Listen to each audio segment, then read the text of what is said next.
Welcome to the Women in Vinyl podcast with Jen DiEugenio, founder of Women in Vinyl and contributor Robin Raymond. This podcast facilitates conversations with those working in the vinyl record industry to educate, demystify, and diversify the vinyl community.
Thank you for joining us on episode 44 of the Women in Vinyl podcast.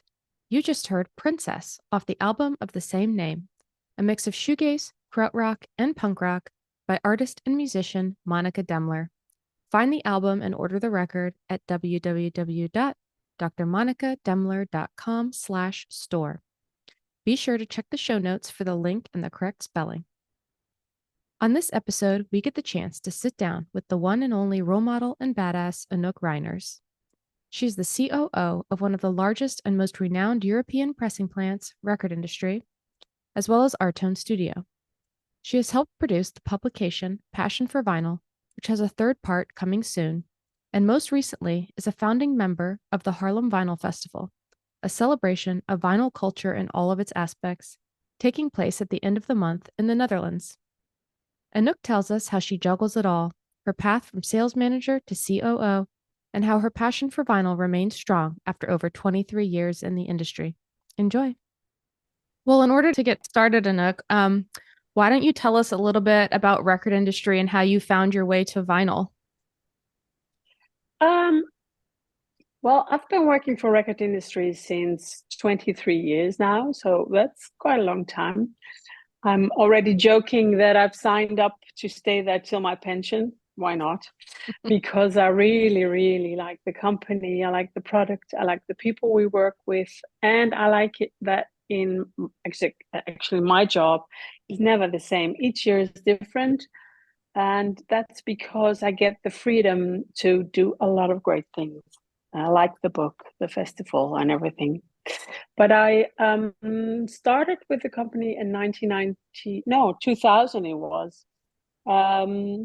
Before that, I was doing something totally different. But before that, I worked in a record shop, actually, because I already was a huge music lover. I started in a CD shop, later in a vinyl record shop. And then when Ton asked me in 2000 to come and join the company because he needed a troubleshooter. He just took over the factory 2 years before that from Sony Music, and he had no idea what he started with or in because he was a computer programmer, but he had his own record label, and Sony told him, well, we're going to stop with the factory, so we need somebody to take over. Are you interested? And wow. And after a while, he just thought, they were looking for other people to take over. But then one day he thought with his companion back then, why not? We need our vinyl for the record labels they were running. So let's just do this. So that's how he became a record factory owner after being a computer programmer for a long time. And I was already befriended with Ton because my boyfriend actually was one of the producers he managed for the record labels. So Ton was pressing the records for my boyfriend. So in 2000, I was in between jobs, and he asked me to help him out, and I was like, why not? I mean, I love the product. I wasn't particularly charmed by the building because it was totally not sexy, like this concrete building somewhere on a industrial site. It was like, oh, what am I getting myself into? And back then it was still like, it was a flashback. It was Mariah Carey, Destiny's Child. It was all these Sony women hanging all over the plant, you know, and it was like the 70s, 80s vibes all over. So, Right. but I thought, I mean, let's go for it. And once I started, I just got hooked because of the many aspects that's involved in making vinyl. That's awesome. Does the record store that you started at still exist? Yes. Well, I started in a CD shop actually. That was like a long time ago when CD just became popular. But after that, I worked at Concerto, which is still one of the best record shops there is in the Netherlands. It recently celebrated its 60th anniversary, right in the city center of Amsterdam. And I worked on the secondhand department. Yeah. And I mean, that was like 30 years ago. And of course, it wasn't like it is now. I mean, I recently visited the shop and it's just like 90% vinyl, 10% CD. And when I worked there, it was perhaps 40% vinyl, 60% CD. So that's really interesting to see. That's awesome. Wow. Yeah. So what is a day in the life like for you? I know that your role has changed over the years. So what does that look like for you now? Well, at the moment, like this month, I'm next to the job I have for the factory, of course, which is managing the order part, like where the orders come in, and making sure everything is placed in the system, which is done by my colleagues. I don't need to do that myself. The studio I run, and just everyday problems which occur in a production, how do you say, production area, like things with print work, customers with a problem, you know, the special things that happens a lot during the day. But I've been really busy with passion for vinyl book, like making sure all interviews were done in time and design. And it's now at the printers. End of August, it will be done.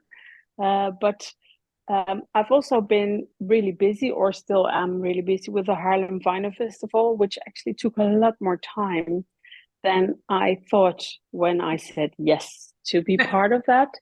So it's like juggling a bit with my time, but I like everything about it, which makes it easy to put as many hours in a day as possible.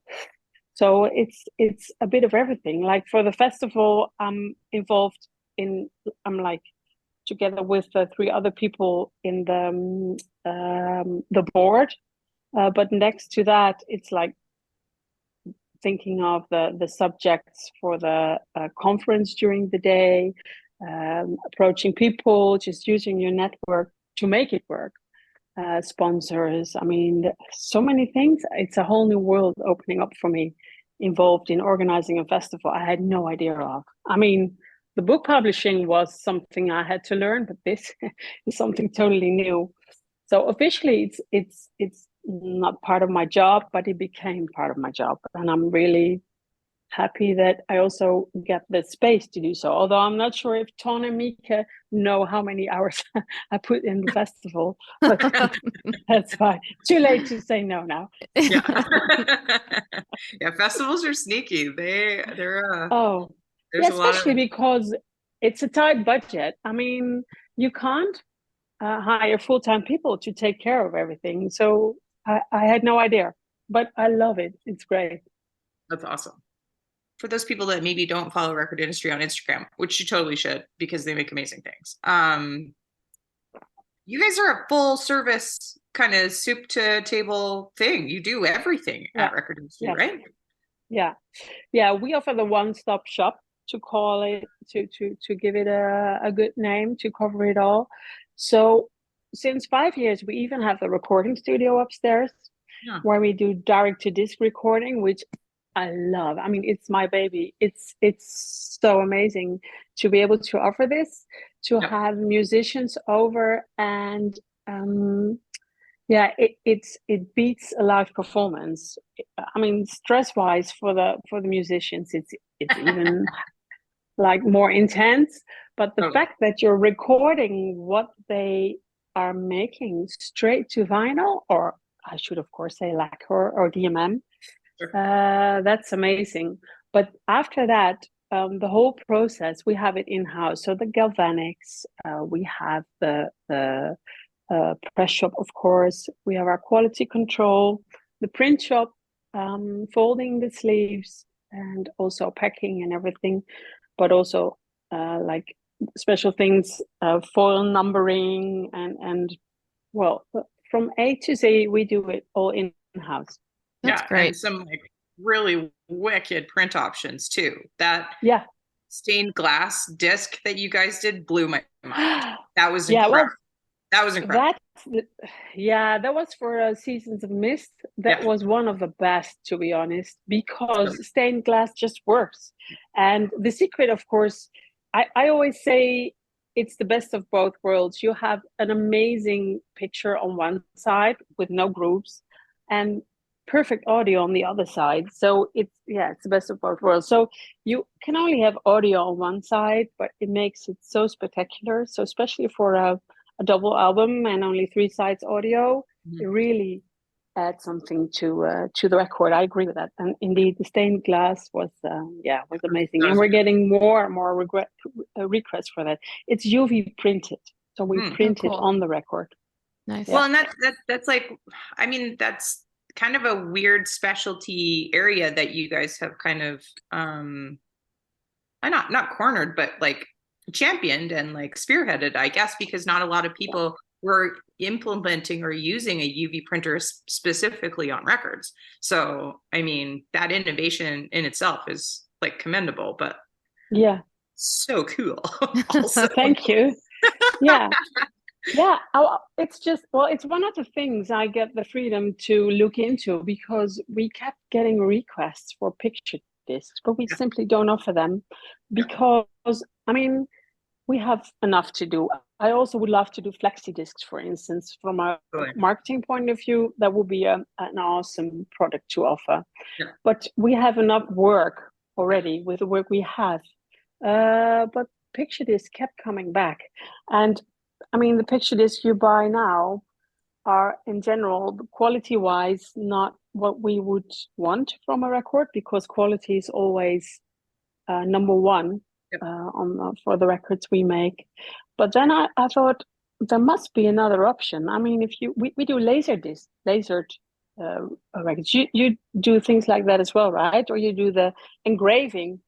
Yeah, but with my tiny little hands. Yeah, exactly. Well, we get lacquer supplied like that as well, but next to that we laser them, like how you sand a window. That's also how you can add a design on a lacquer. Then I thought it can be a picture as well. So let's look into what we can do. Do you use the UV printer in other print? Like, does it print on other things too? Like, yes. Well, actually, the company we're using is doing advertisements, like big screens and all kinds of marketing material. So it's a special UV printer, and of course we tested it on and on and on to make sure it didn't influence the audio. And he has a special mold, and we even show it online, so it's not a secret. But you have to have a company nearby, and they're just 2 minutes away from where we are, who can do it for you. And it's also, they understand that they have to be careful with the record. I mean, it's not like a glass. Dinner plate. Yeah, exactly. Yeah, no. I mean, it's still a 30 euro record you're printing on, so they take care of it. Cool. And how many presses do you have there? We have now 42 presses, Oh, wow. and we're still adding. How many people work with you? I think we're now 140. Wow. Geez, that's amazing. Yeah, and we work 5 days a week, 16 hours a day. So 2 shifts, I guess. Yeah. 2 shifts, and about, well, on a good day, 50 to 60,000 records. On a bad day, it's a lot less, but that's how it goes. Yes, you never know. What's your guys' plant minimum? Like order-wise, Yeah, 300. 300. Okay, cool. Since this year again, because during the pandemic, Yeah. when there was so much demand, we increased it to 500 simply because 300 takes more capacity. It was hard to explain, but a smaller order takes up a lot more time. But I'm really happy we could go back to 300 because many small labels just don't sell 500 records. So for me, it was always really important that we could go back to the 300 option. What's your turn time right now? It's 14 to 16 weeks, Okay. but we're a bit short-staffed now because of the summer holiday. So I hope it will be back to 12 weeks soon, which is a perfect turn time. Because Yeah, it's I Europe, think a lot- so you guys actually make sure that people go on vacation. Yeah. Weird. Yeah, like 4 weeks. No. Yeah. Why do we live here? Yeah. What would you say are some common misconceptions you come up with or come in contact with a lot when it comes to manufacturing? What are some things that people are always asking you? Well, what I still find like it's actually quite amusing that even people who've been in the business for quite a long time, but also, I mean, some people have no idea that a record has only one groove. So when you put the needle on the record, it just starts till the end, and you can't put the volume lower for track 2 or 3. I mean, that's when the customer gets their testing and they're not quite satisfied about the track 2 or track 3, and then they want something changed in between, and they just have no idea or what RPM is and what it takes to actually get the audio on the record. So I always like it as well to be able to inform people about that, but it's so common for us to know what it takes, but for many people it's just not. So I yeah, even as I said, people who've been in the business for quite a long time sometimes still have no idea about the technique involved in making a record, and that's also at the same time the part that still, like, it can mesmerize me. If I walk through the production and I see a record coming out of the press, it's like amazing the technique involved to get these tiny little grooves. And Robin can, I mean, from her side of the production, isn't it amazing? Mm-hmm. But yeah, at the same time, it can just surprise me that people have no idea that it's just one groove.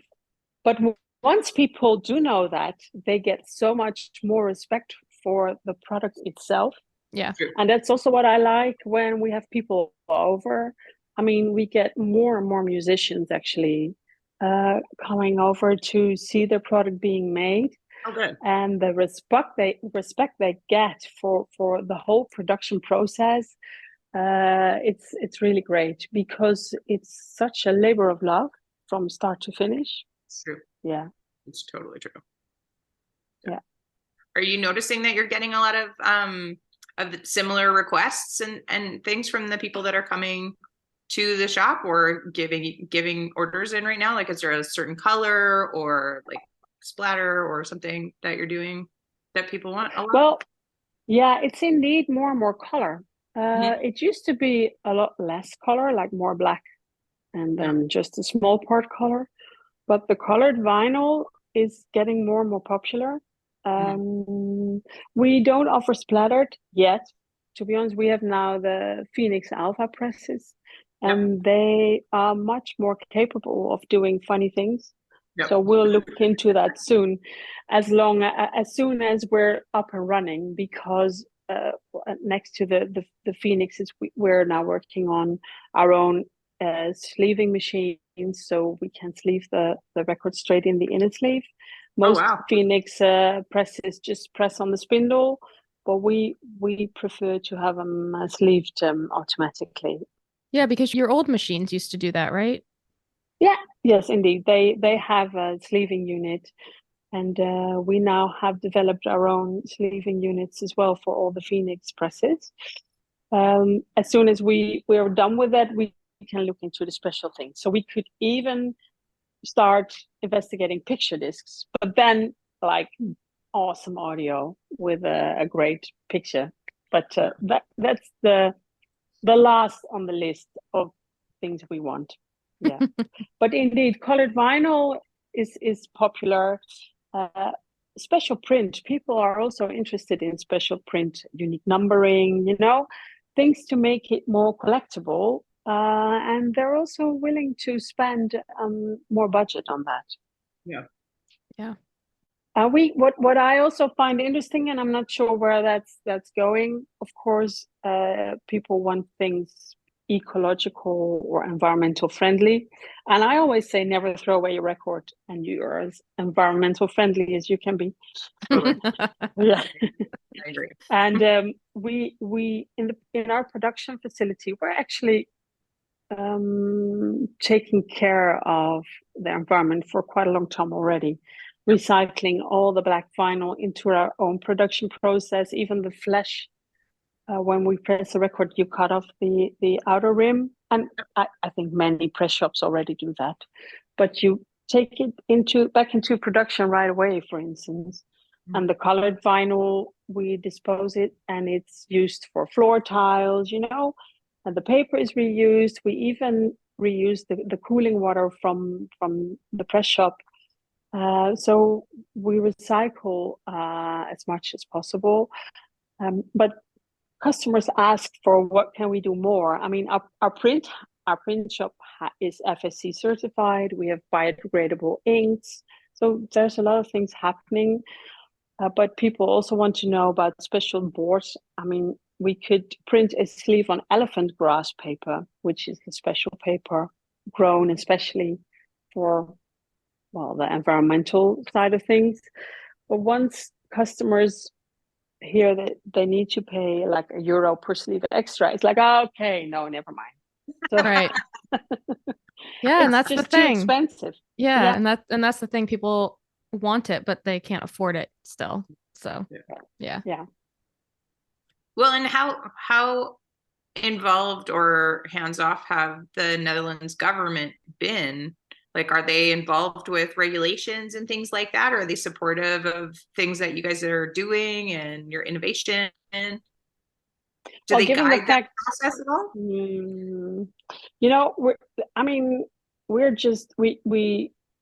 We're the one press shop in the Netherlands for a long time. So they couldn't be bothered with the fact that we're a vinyl pressing plant. Now we have two in Leeuwarden. There's a small press shop called Jeep Grooves. They have 4 presses. Yeah. But we have a lot of strong regulations. I mean, we're like any industry in the Netherlands is under quite a lot of checks. I don't know the right word how to say, but there are a lot of things we need to prove, live up to.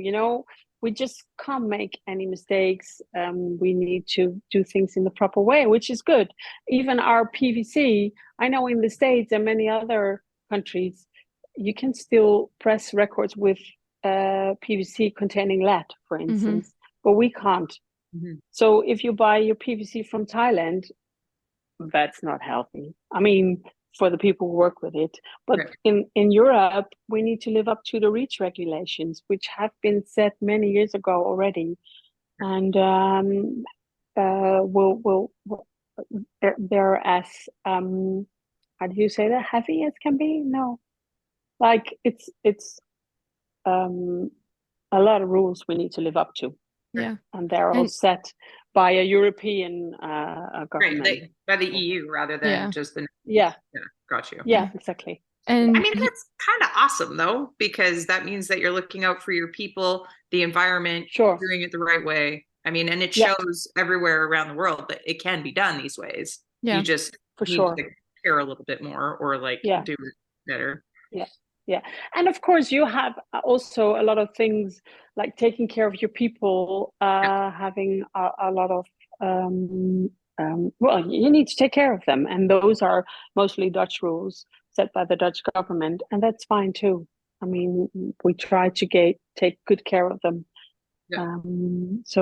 Yeah, in many ways, it's already a healthy production chain we have. yeah. Are And your staff kind of a mixed blend of genders and identities and things like that? Because I noticed when I was in the Netherlands that it was a pretty vibrant community. Everybody was kind of able to do whatever they wanted and fly whatever flag that they wanted. And it was really, really great and such a accepting kind of place to be. So does that extend onto your production floor? For sure, yes. If we would have a world map, we would have, these little maps with pins you can put in all the countries. Well, we would flag a lot of them, I think. Yeah. So that's cool. And even though in production, when I started working, I was one of the few women, actually. There were just two, me and somebody in the office. But now it's more and more women in production as well. And I really like that. We've got some awesome press operators, which really actually press great records. And you actually have Dalma interviewed for the Women in Vinyl. She's now quality control. So from press operator, she's now started to quality control a few months ago.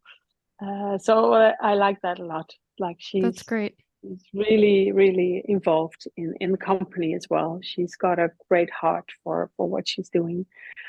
But I mean, to be honest, yeah, the gender, it's all fine in our company. It's fine. So and now we actually have quite a lot of people from Ukraine working with us as well.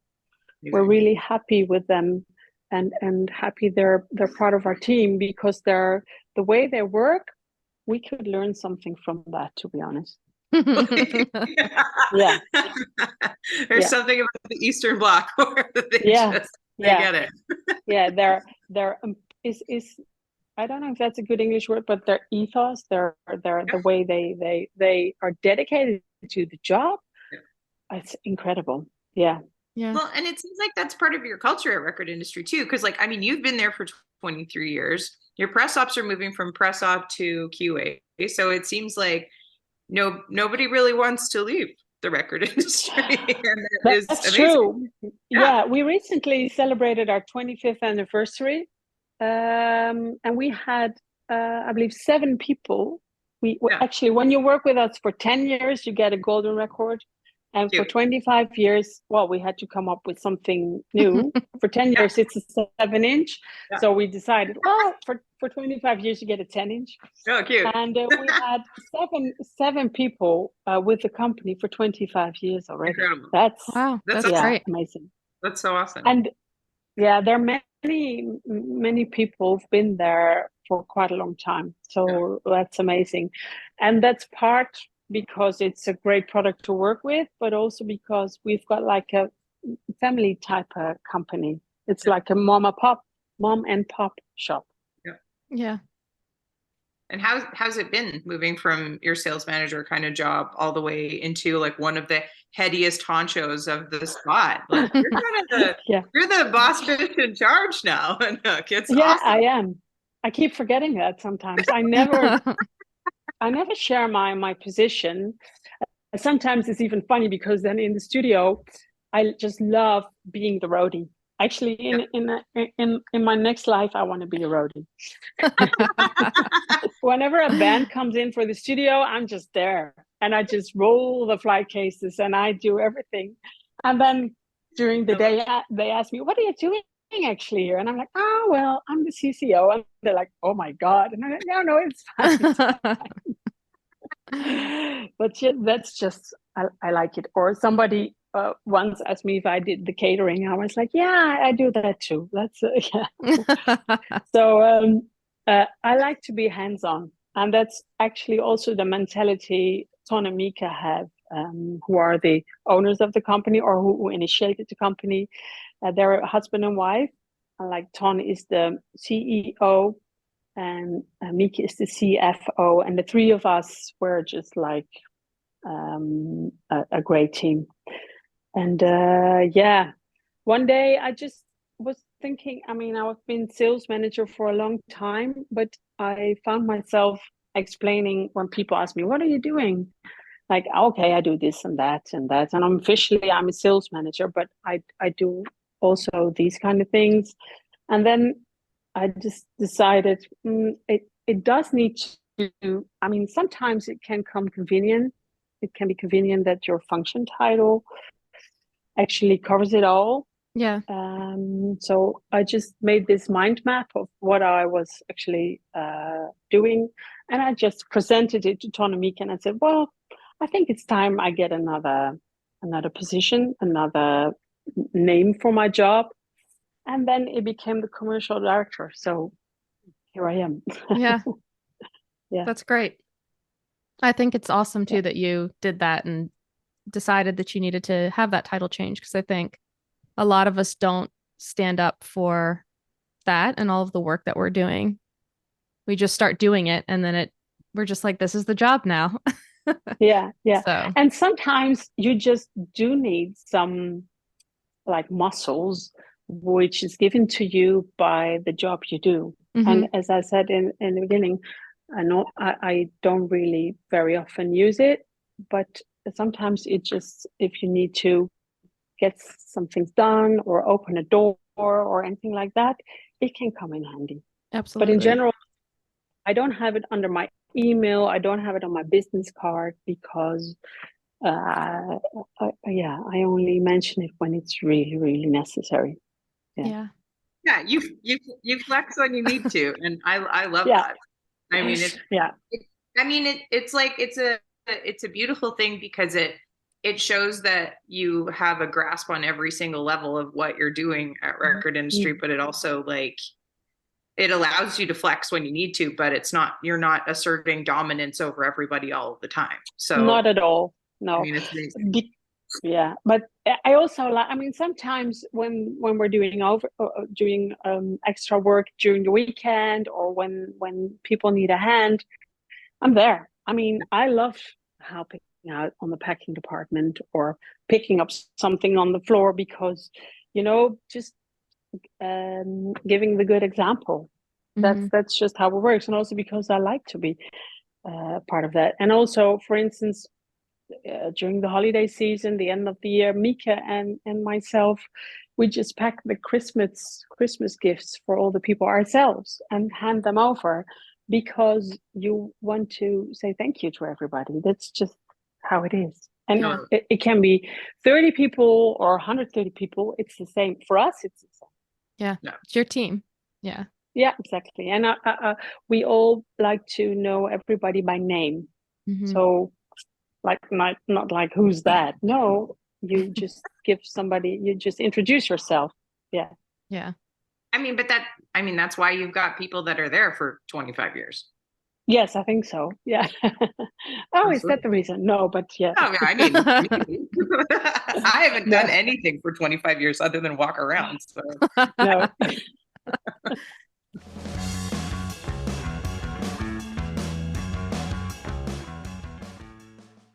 How do you personalize your turntable?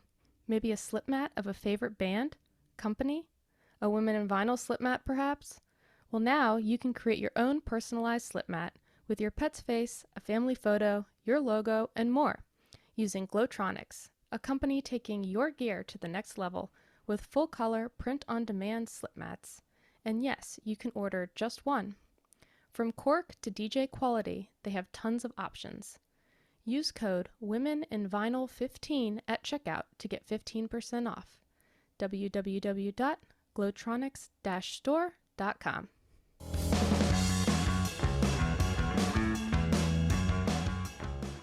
And now, back to the episode. How do you feel about all of the different pressing plants that have opened recently? Do you feel like the market is becoming oversaturated, or do you think that this is sustainable the way that it is? No, it's not at all. No. I mean, to be honest, even when record industry, I mean, the presses we bought, that's done by a group, like we're part of the Artone group now.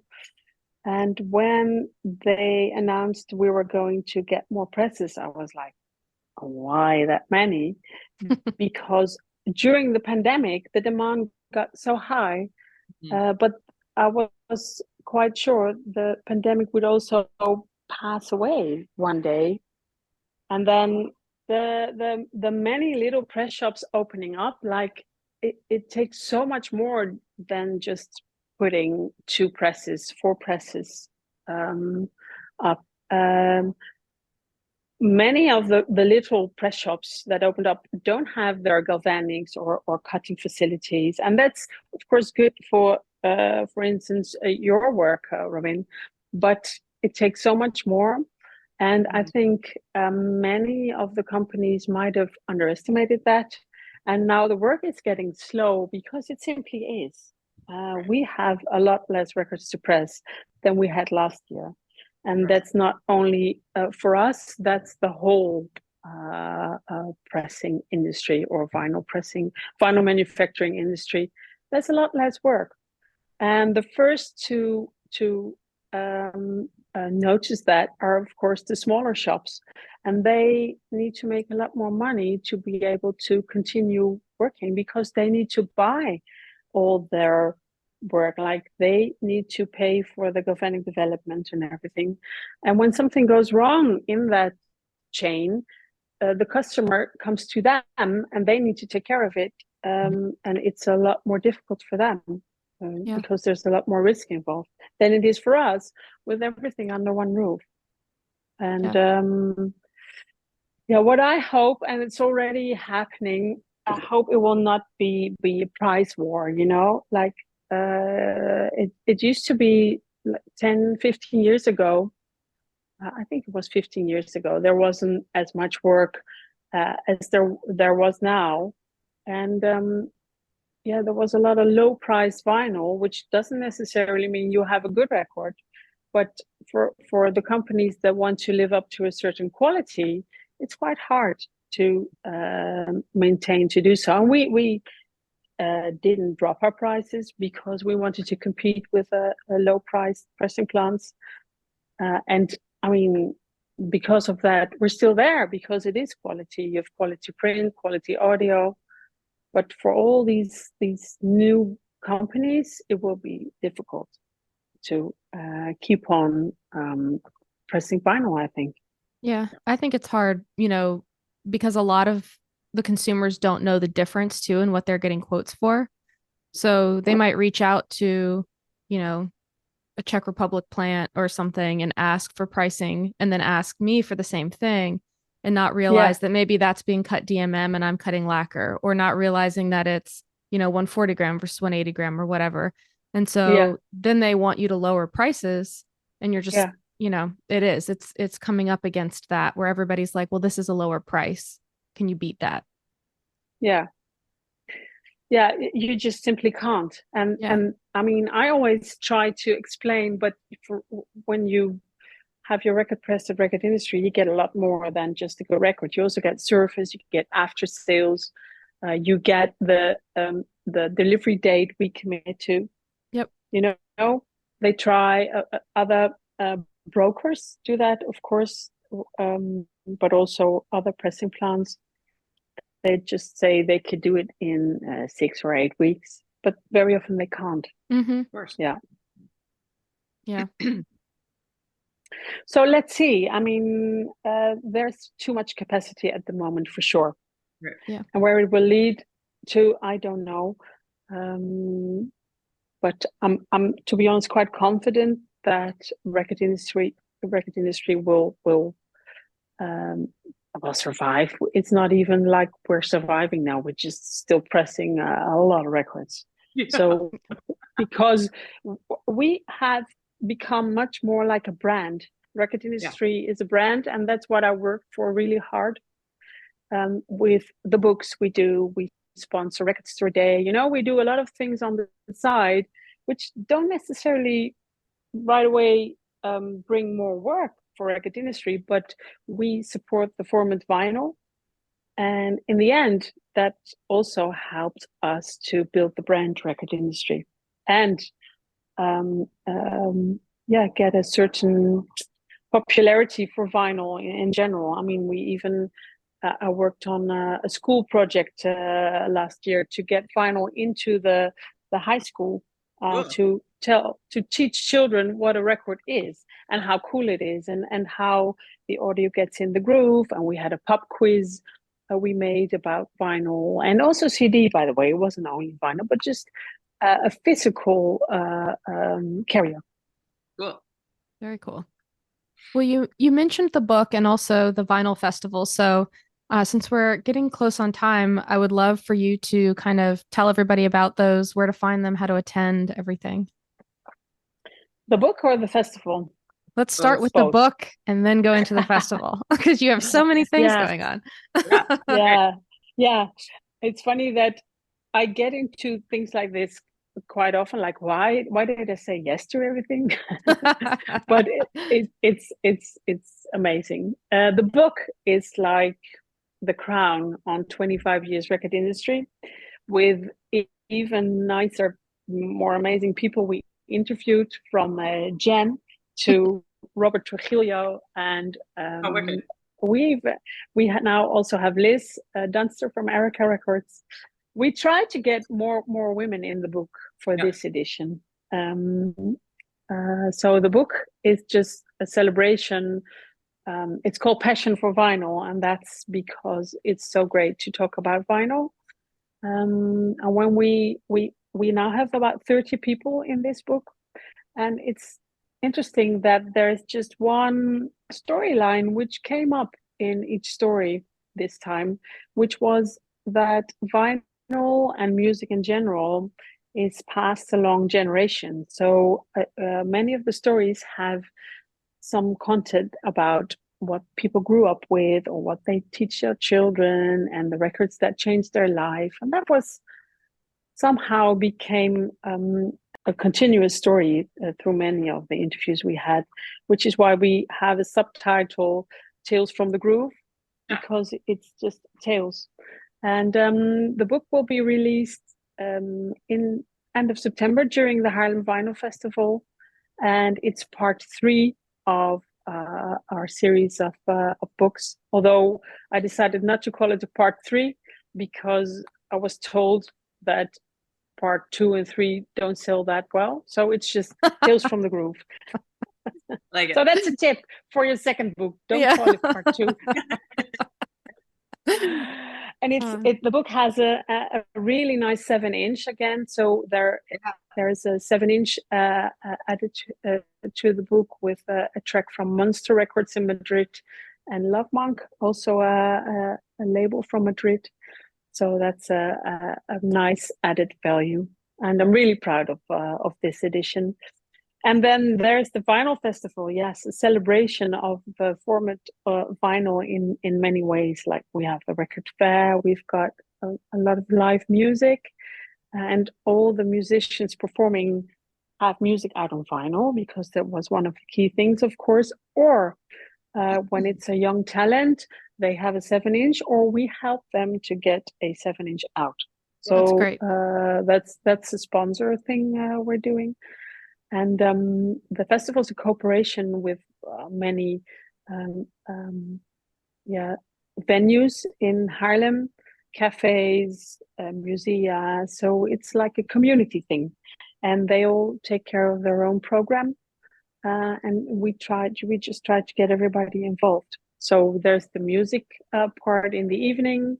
There's the record fair on Saturday and Sunday, which we were really keen on having it free of charge, so everybody can go there. So it's outdoor, because for us it was important to get the young collector involved as well. And if you already have to pay like 10 or 15 euros admission, you might not come, because that's the budget you have to buy 1 or 2 records. Exactly. So that's outdoor. And then on Saturday and Sunday, we also have a conference during the day with topics just for vinyl lovers, music lovers in general.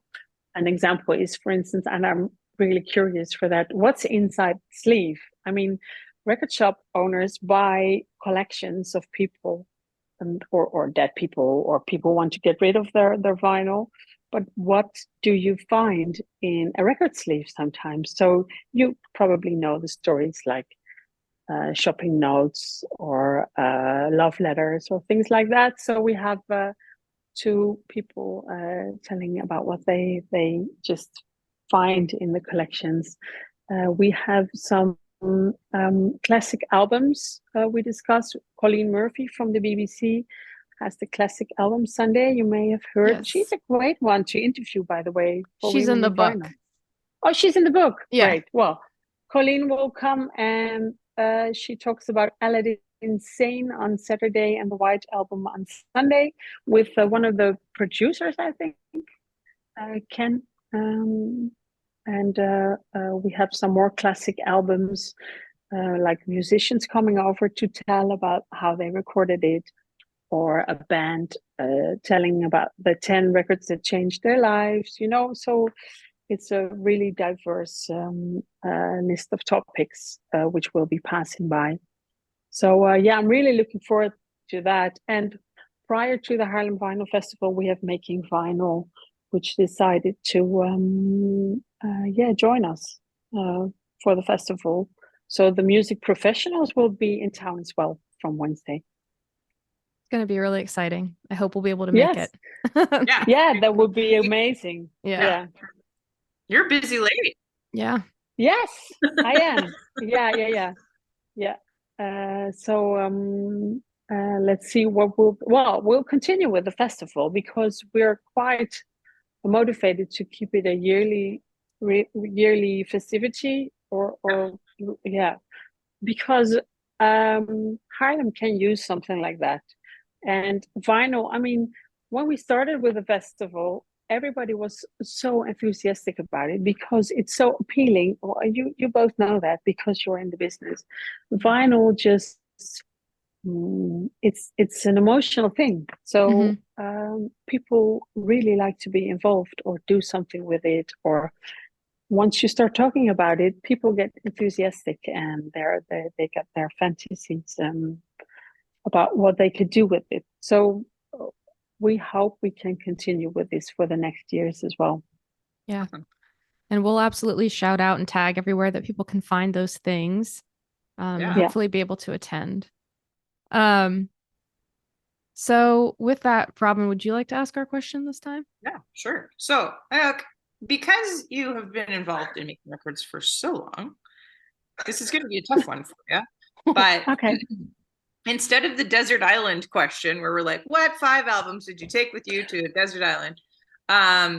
We posed the question, if you could make any 7-inch record for your own collection that had anything on the A side and anything on the B side, a custom 7-inch record that is only yours, what would that record be?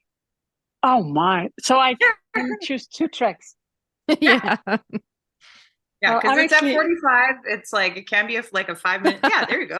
I'm looking like, okay. Which one? Oh, well,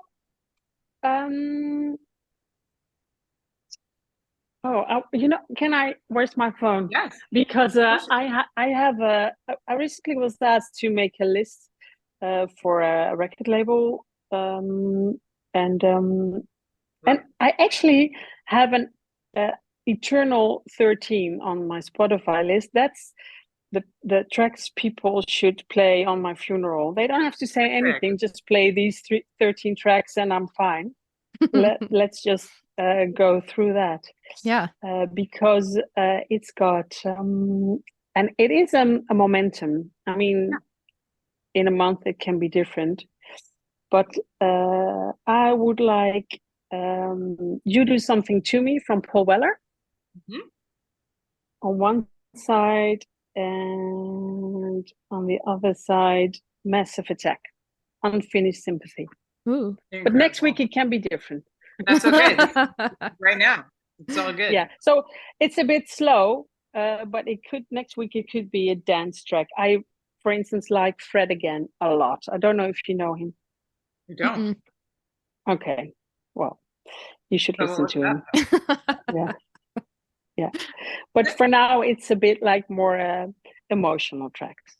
It's okay. Awesome. We're heading into fall season, which is, Yes. when all of the spooky vibes start to happen. We're here for it always. Yeah, I am ready. yeah. The leaves are falling. Yeah, not yet.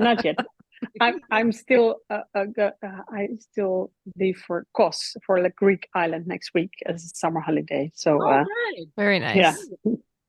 Awesome. Thank you for spending time with us today. Really, Yeah. it's really Well, great to finally meet you, kind of. Yes. yeah. Well, it didn't. I mean, I didn't really realize you're recording it, and it will be online, because it was just a really great conversation with two amazing women. Thank you. That's very kind of you. Yeah. We really appreciate it. I'm glad we were able to make it happen. Totally. Yes, Yes. and I hope to meet you in person soon. Yes. Fingers crossed. All right. All right, Anouk. Well, thank you Okay. so much. Thanks for your time. Yes. Take care. Bye. Bye-bye. Thanks for joining us on the Women in Vinyl podcast. You can join our ever-growing list of sponsors: other record labels, Selector, Couple Design, Eargasm, Groove Washer, Glowtronics, New Gen Audio, and Vinyl Revolution Record Show. And thanks for sponsoring the show. Hey, as always, you can join our conversation on Instagram or send us a note at media@womeninvinyl.com. Clock us, send us info. If you have a question, we got the answer, or we'll find it. We won't lie to you. And check out womeninvinyl.com for past episodes, the store, the job board, and the library of resources. Don't forget to like and subscribe and give us a review on your favorite podcast delivery method. You can also contribute to furthering our mission at patreon.com/womeninvinyl. Hey, guess what? This episode, 45 minutes. You know there was more. You want more? You get more. Go to patreon.com and you can get more. And you'll find all the B-sides, the deep cuts, and the amazing extras, including longer episodes, and contribute to the creation of scholarships and educational opportunities to further the demystification, the infiltration of more women and non-binary identifying humans into the vinyl making space, decreasing those turnaround times every week. Yeah, we love your records. We want you to love them too. womeninvinyl.com. This episode has been brought to you by Women in Vinyl and Red Spade Records. Thank you for listening. Please remember to subscribe, and you can always contact us directly by visiting www.womeninvinyl.com.